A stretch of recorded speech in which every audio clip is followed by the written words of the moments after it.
Just ahead, there's another edition of the Florida Roundtable, a service of Florida's Talk and Entertainment Networks. I'm Reagan Smith, Public Affairs Director of the Florida News Network. And I'm Al Spry, commentator and man about town. We have John Wohlstetter. He's a senior fellow with the Discovery Institute. He'll be talking Florida, national and international stories with us. There's a lot to talk about, Reagan. Oh, absolutely. John, one of the more intelligent commentators around, and also, I might add, a graduate of the University of Miami, so he's got some strong Florida ties. If you'll stay put, the Florida Roundtable begins following these messages.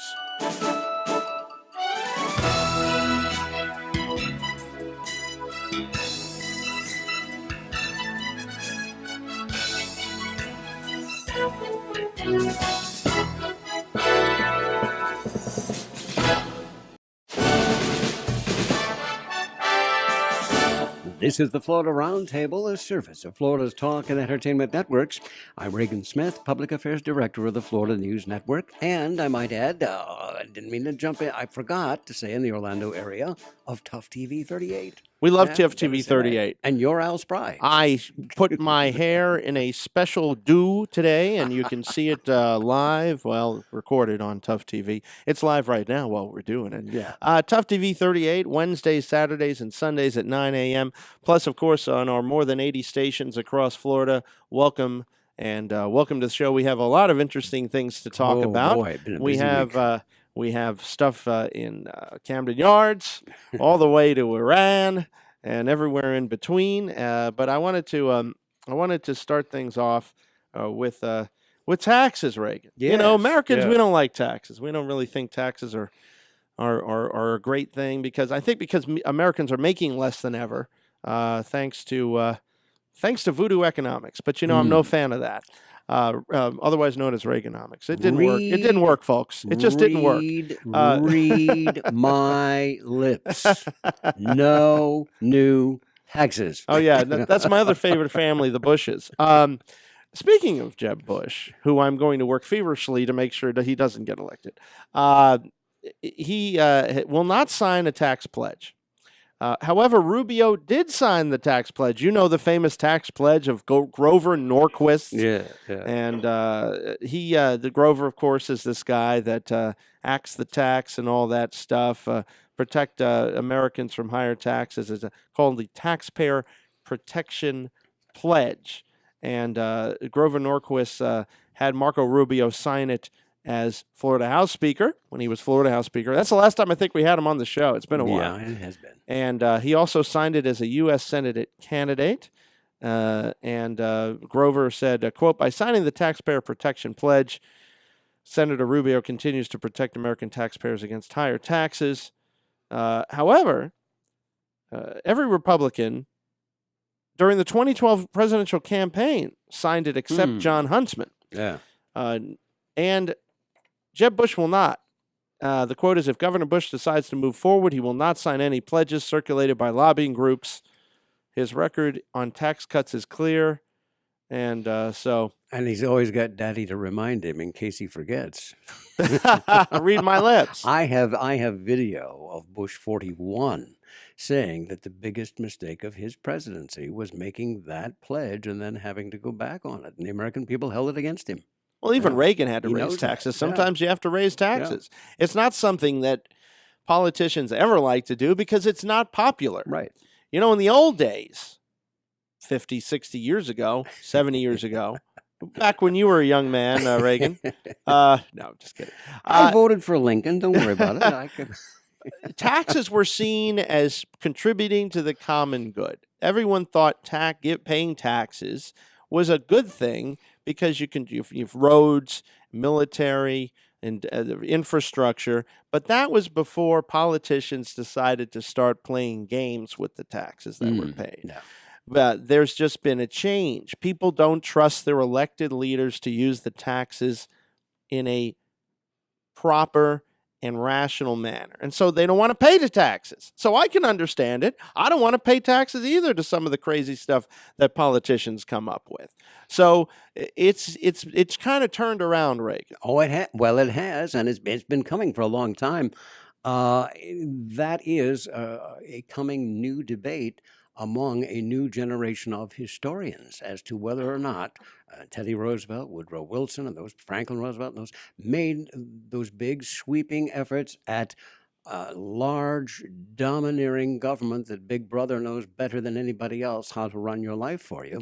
And there are an awful lot of historians now questioning that, and we're seeing a slow but sure building wave in backlash. So it's going to be interesting. I hope we all live long enough to see where this goes and how it plays out. Well, we do have to take a pause along our network line here. We'll remind you that this is the Florida Roundtable, a service of Florida's Talk and Entertainment Networks, and in the Orlando area on Tuff TV 38. I'm Reagan Smith. I'm Al Spry. We will be joined by John Wohlstetter. He is a senior fellow at the Discovery Institute. He's been here several times before. Always a pleasure. We'll continue our conversation in a moment.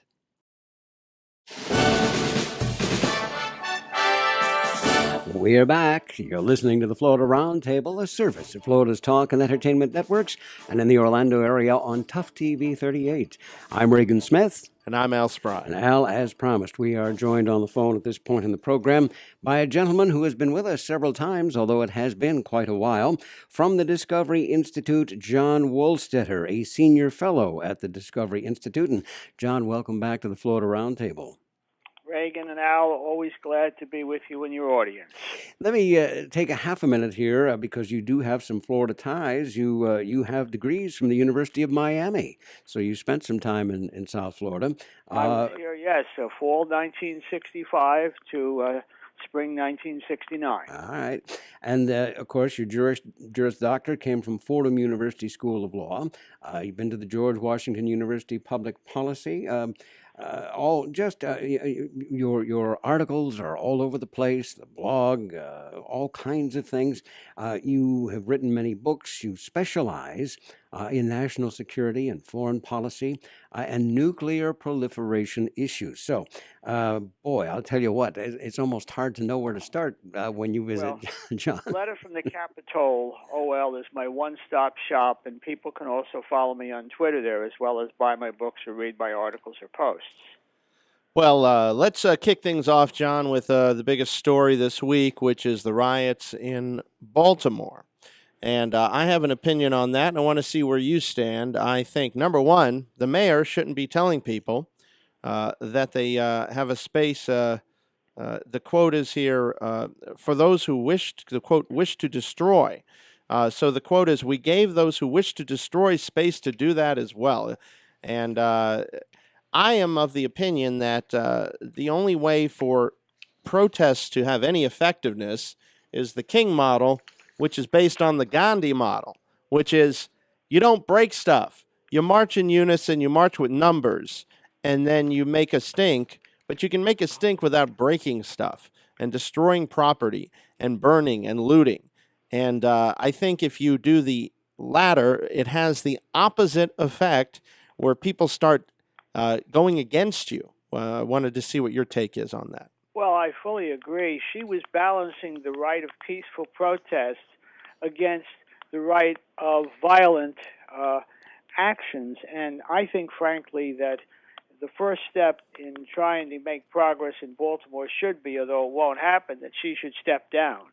Unfortunately, that doesn't seem as if it's likely to happen. I have never heard, ever, in 50 years, I have never heard in 50 years of adult life, I've never heard a mayor say something so irresponsible.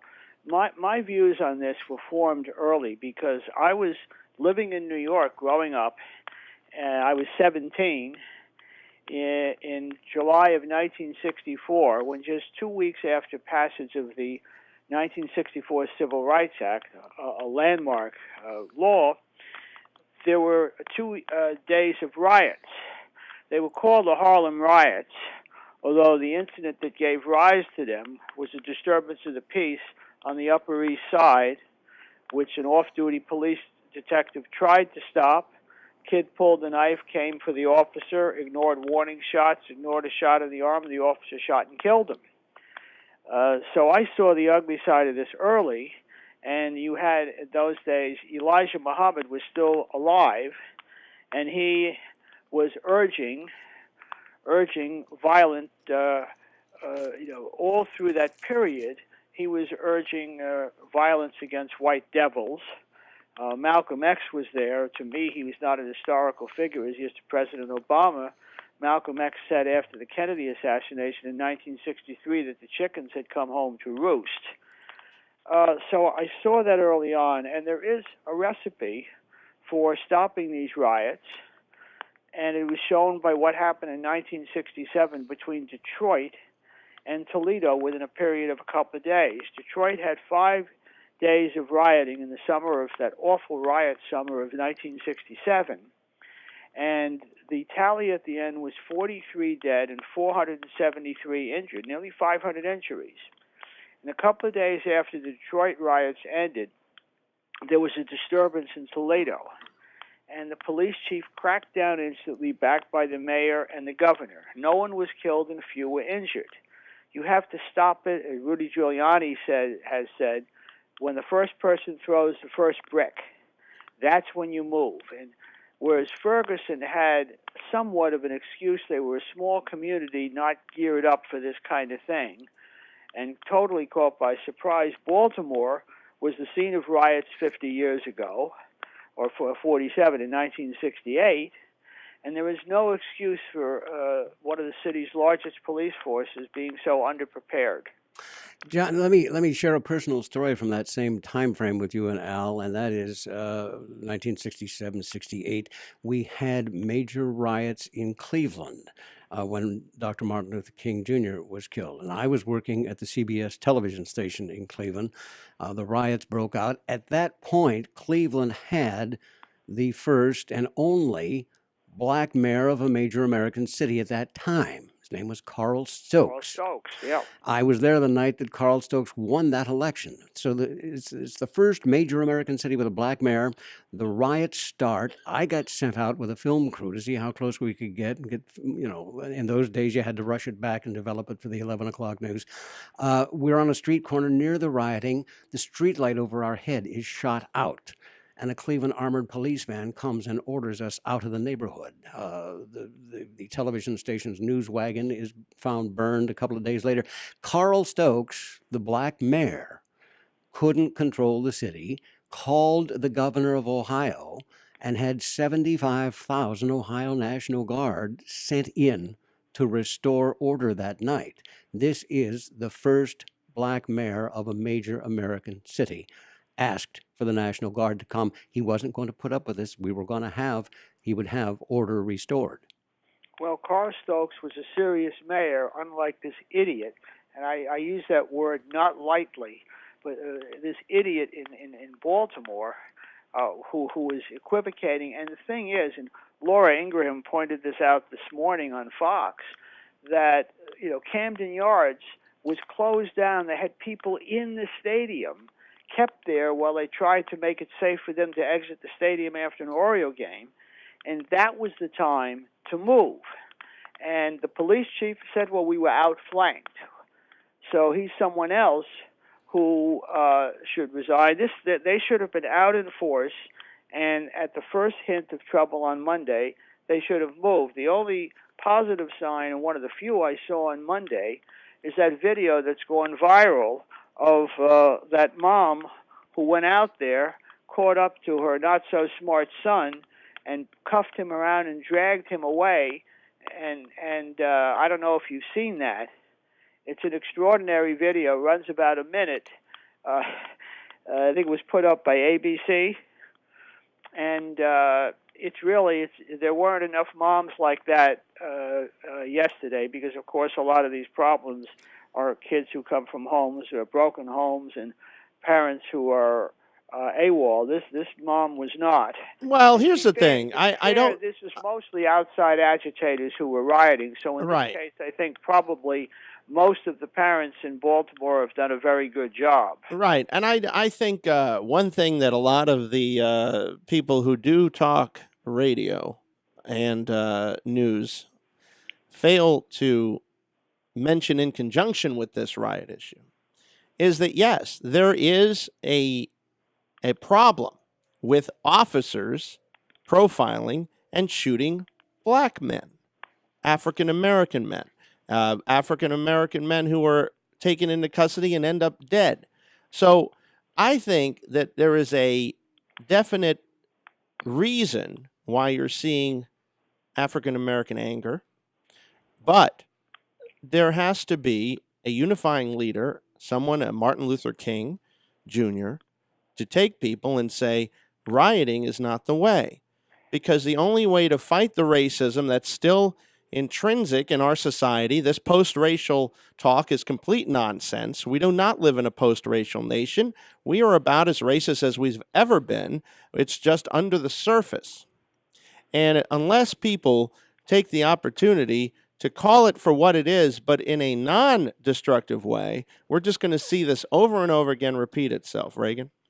Well, now I agree with you because I'm looking. Where is the Reverend Al Sharpton in this one, and where is the Reverend Jesse Jackson? I haven't heard He's of. planning a march. Al Sharpton is planning a march on Washington, and while look, there is no.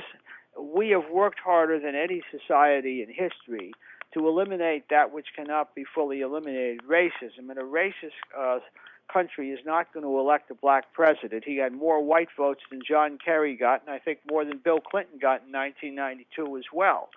But what you have in terms of the police, look, in the case of that horrific case in New York over the summer with a low-level offender dying, that arrest was supervised by an African-American sergeant.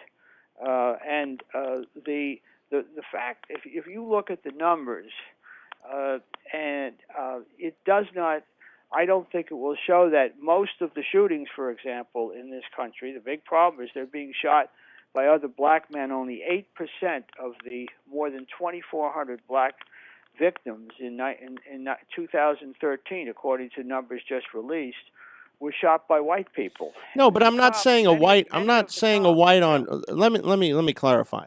I'm talking about the police, and I'm talking about the overuse of force, which is occurring because of this police state mentality that we are presently in, with the overarming of police, with the hiring of former soldiers as police officers, where it's an us against them mentality, where it used to be people from the community becoming police officers.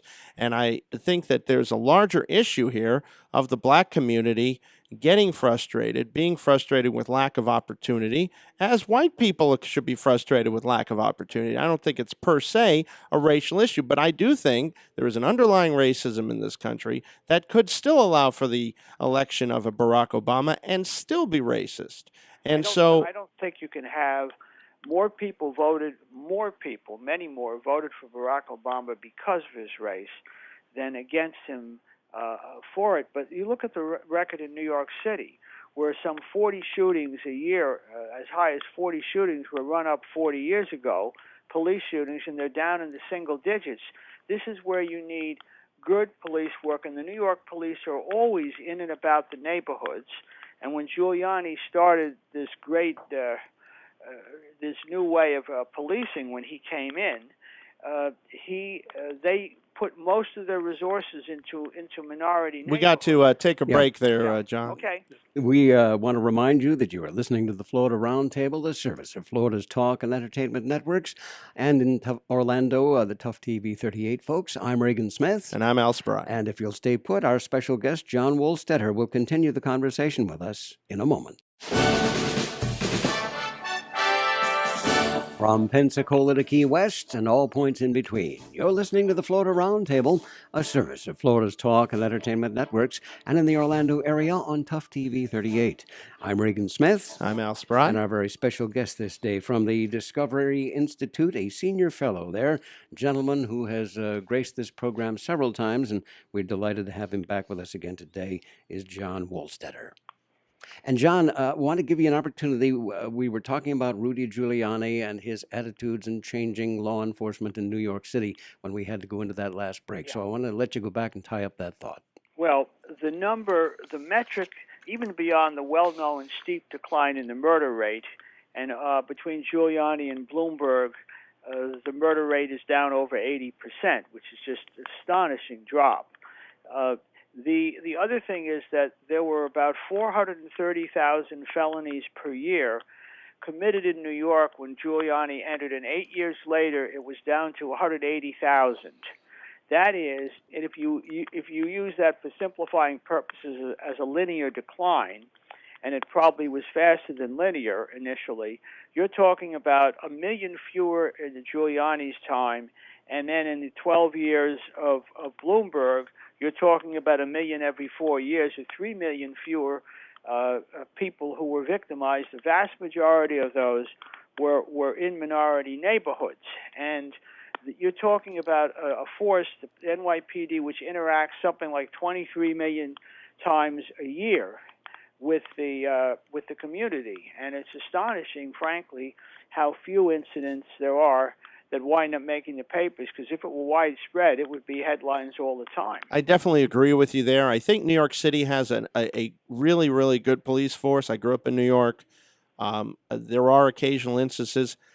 But I will say this, in a place like Ferguson, I could believe that it's institutionalized based on the evidence I've seen. You know, you have a majority black community with a white police force, and you know, the difference between now and previously to now is everyone has a video camera in their pocket. Yes. So that is a big point to be made. You're going to see, it's like taking a lighter to something that's been smoldering a while, and you just keep taking a lighter to it because... You're listening to the Florida Roundtable, a service of Florida's Talk and Entertainment Networks, and in the Orlando area on Tuff TV 38. I'm Reagan Smith. And I'm Al Spry. Our very special guest this day, a senior fellow from the Discovery Institute, John Wohlstetter, a graduate at the University of Miami, a goodly number of years ago, around the time I was doing some of those things, John. Around the time of the American Revolution, wasn't it? Yeah, I think so. No, yeah, I'm just playing. John, it is always a great pleasure to have you with us, and we thank you for spending all this time with us today. Well, I'm delighted to spend the time with two such convivial souls and also with the audience. Very good, sir.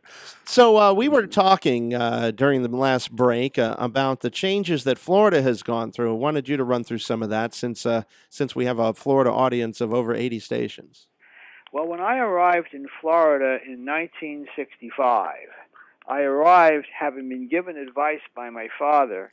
Now, Johnny, you're going to meet a new kind of cop. Southern cops are a little bit different than northern cops, and you just better do what they say and don't mouth off no matter what. And I did take that to heart. I actually wound up in my freshman year with a friend who was pulled over for a couple of Yankee stops near the university, meaning rolling stops. Mm-hmm. And I went to court in an effort to try and get him off the hook. I did not succeed, but the judge was very nice.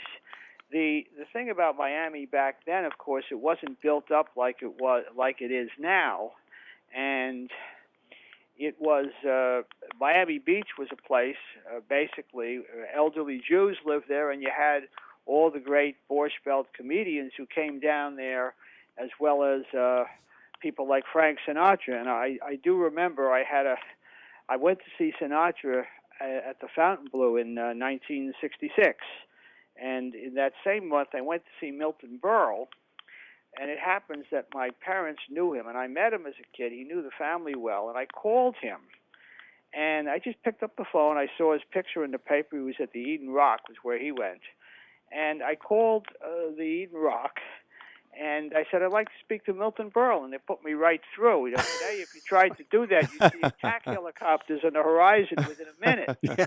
And the next thing you know, we had a nice chat, and I went up there, and I saw a couple of nights. He introduced me to the audience, and when I had finished the conversation, before I went up there, one of my roommates was standing there. He heard Milton show weekend, and he looked at me in awe because he had been the biggest star on television. He said, "You know Milton Berle?"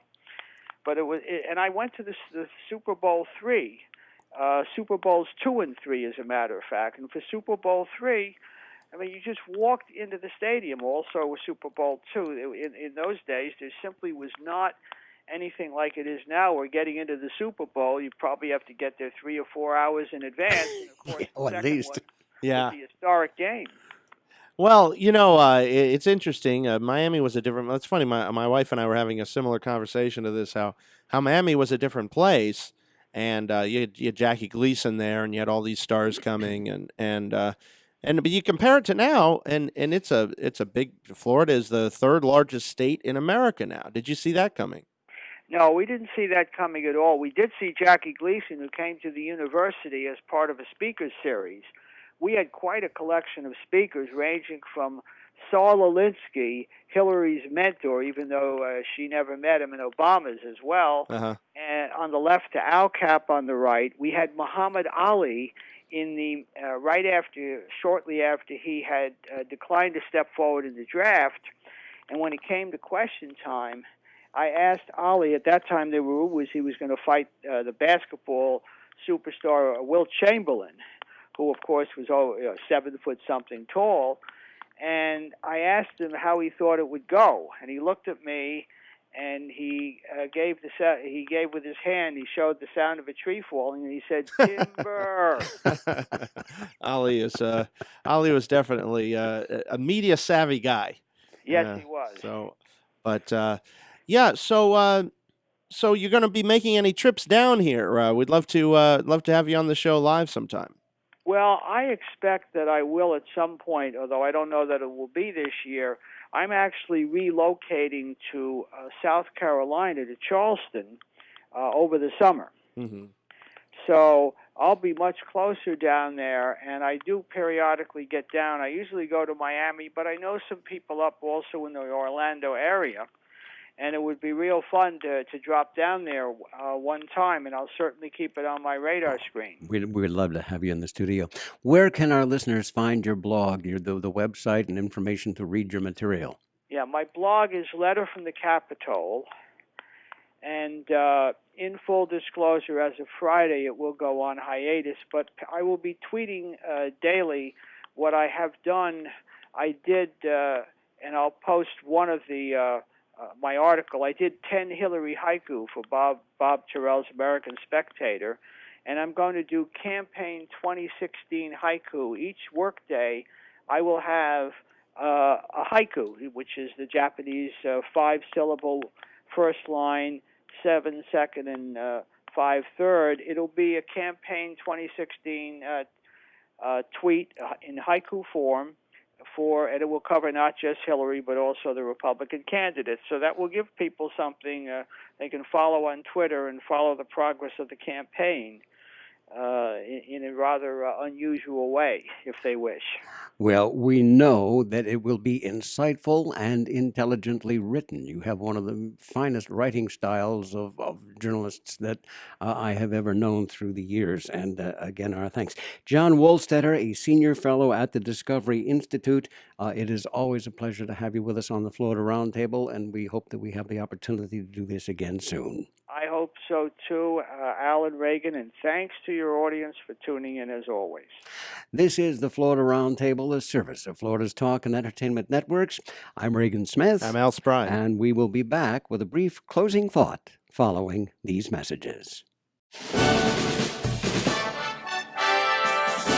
This is the Florida Roundtable, a service of Florida's Talk and Entertainment Networks, and in the Orlando area, we're seen on Tuff TV 38. I'm Reagan Smith. And I'm Al Spry. And a pleasure to have John Wohlstetter with us again. You always know pretty much exactly where John stands. There's not a lot of neutrality there, but it's always well thought, too. And he surprised me by saying that he's well versed, and that's the most disturbing thing that came out of that interview was how the Saudi government was behind 9/11. I don't know why no one's reporting on that except us and Bob Graham. It seems like there's an effort to keep that information on both sides of the aisle.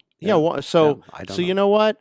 I think that there's no super good guys in this as far as the Middle East. I think you can't trust anybody, Reagan. I hear you talking. Hey, give me a minute. Let me go back because John was talking about Miami 50 years ago, and he was a college student there. And I share a little story from my old broadcasting days.